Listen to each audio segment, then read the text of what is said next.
Hello ladies and gentlemen, and welcome to Conisbrough Castle. My name is Dave. I'm going to entertain for the next 50 minutes to an hour or so. Let you know things what really did happen in medieval England.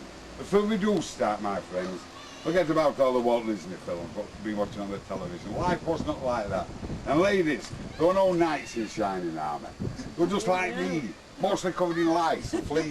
Never got washed, very rarely. Never got bathed, look at them. And they jump, don't worry, they jump. But that is how life really was. Not this Walt Disney image, what we've all made to believe. It was not like that at all. But we've all heard about the great battle, the Battle of Hastings. Yes. 1066, my friends, but it started just before that, September 1066, when 7,000 French-speaking Normans landed on the East Sussex coast of England at Pevensey Bay. They'd come to fight Harold Godwin. Harold Godwin II, supposedly the king. And we all know what happened after that. The arrow in the eye, load of nonsense, my friend. He was chopped to bits on the beach. Chopped to bits, and nobody to this very day actually knows where all the remains of Harold Godwin really is, my friends. Nobody does. We get the Saxon Chronicle back. They do explain to us. But the trouble did not finish there. 1068, 1069. The Vikings, Scandinavian Vikings, sailed the Humber. And they sailed up here, they joined forces with the Saxons, but William didn't stand for that. He started at the top end of Yorkshire and he wiped it clean. The harrowing of the north, he slaughtered man, woman and child. As far as Durham they went. Cannibalism was known in Durham. And then William decided to split England up like a big piece of cake. The Baskervilles, the faithful followers of the Conqueror, the Baskervilles, they went down south. The Percys went up north. William de Warenne came here, a very big friend of the Conqueror, a very big friend. He even married William the Conqueror's daughter, and they lived here in the year 1070 in a wooden castle. Not this castle what you can see now, this is a Plantagenet castle. A wooden castle named Abbot and Bailey.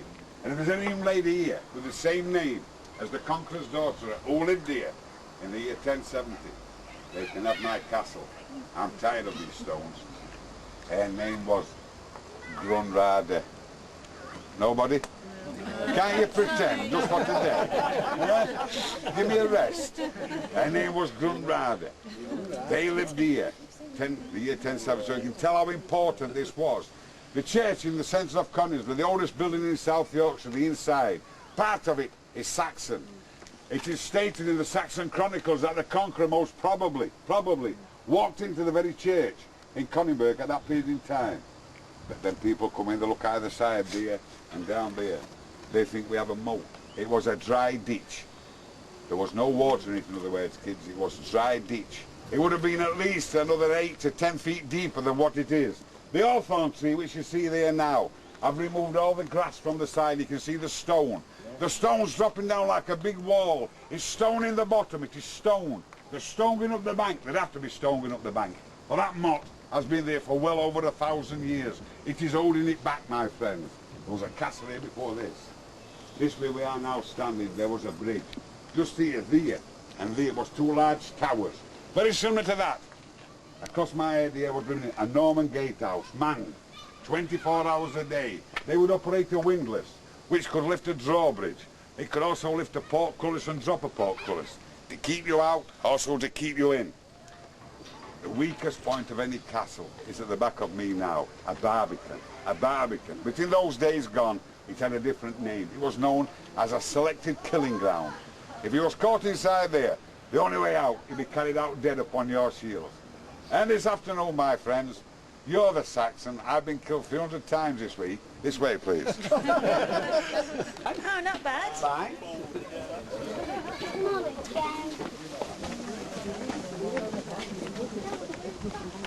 Been here for well over 822 years.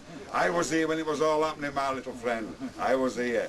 The first thing you would notice, you'd hear the crash and the bang of the portcullis behind you, the lifting of the drawbridge, the barbican, the selected killing ground would have been steeper, would have been narrower. And then we turn and you see this, the curtain wall standing now at 35 feet high. From the very top to the bottom it splays like a lady's skirt.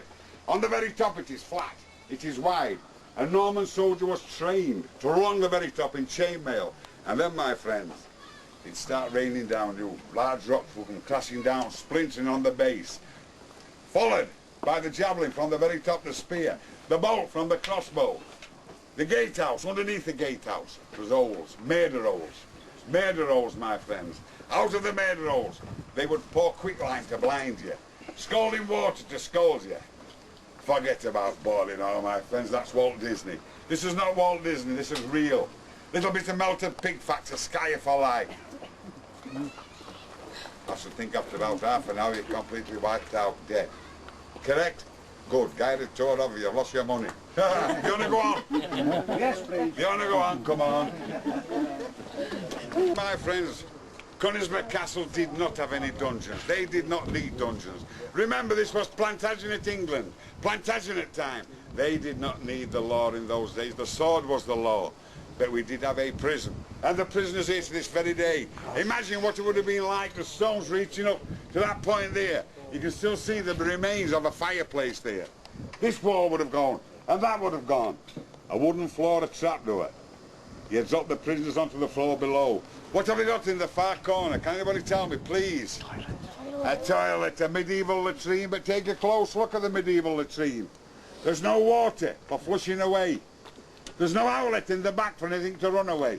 You want to live in castles, my friends? There's no outlet in the back for anything to run away. You clean that out by hand. And ladies, there were no rubber gloves in them days. No matter gloves. Along at the back, I shall get the spear. I've got a date. I've got a date. Now then, my friends, you have entered inside the inner bailey. Let's come as friends now to the castle. Let's come as friends. And the first thing you would notice about the castle would be the smell. The smell. 1201, King John of England entered. Over in the far corner, they'll be roasting the wild boar. And part of the ovens are still there now. A bit lower down, you smell the baking of bread. And the ovens are still there now for you to see. Imagine the smell. And all of a sudden the wind would change. And then you'd smell the cesspit from the far corner of the great castle itself. And take a glance round the walls, you'll see the holes in the walls. Forget about all the holes in the walls. The Normans would not put holes in the walls. And then you turn and you see this, my friends. For nowhere in England will you see a finer tower than what is there now. It has been standing for well over 822 years. It has not been knocked down and rebuilt. It has never, ever been cleaned by man. It's cleansed itself. It is a crying stone. When it rains, it soaks in. And when it shines, the sun shines sometimes, it forces the dirt out. It has been doing so for well over 800 years. It is now standing at 27 metres high, or 90 feet high in English. In between the buttresses, 4.6 metres, or 15 feet thick. The battering base at the bottom, 27 feet thick, my friends. The stone is magnesian limestone. Imagine what it would have been like over 800 years ago. It would have been lime-washed white, with lime and water. It would stand out, a symbol of power. There'll be flags from each buttress, banners hanging down, De Warren's name written along the very top of it. A very powerful, evil place.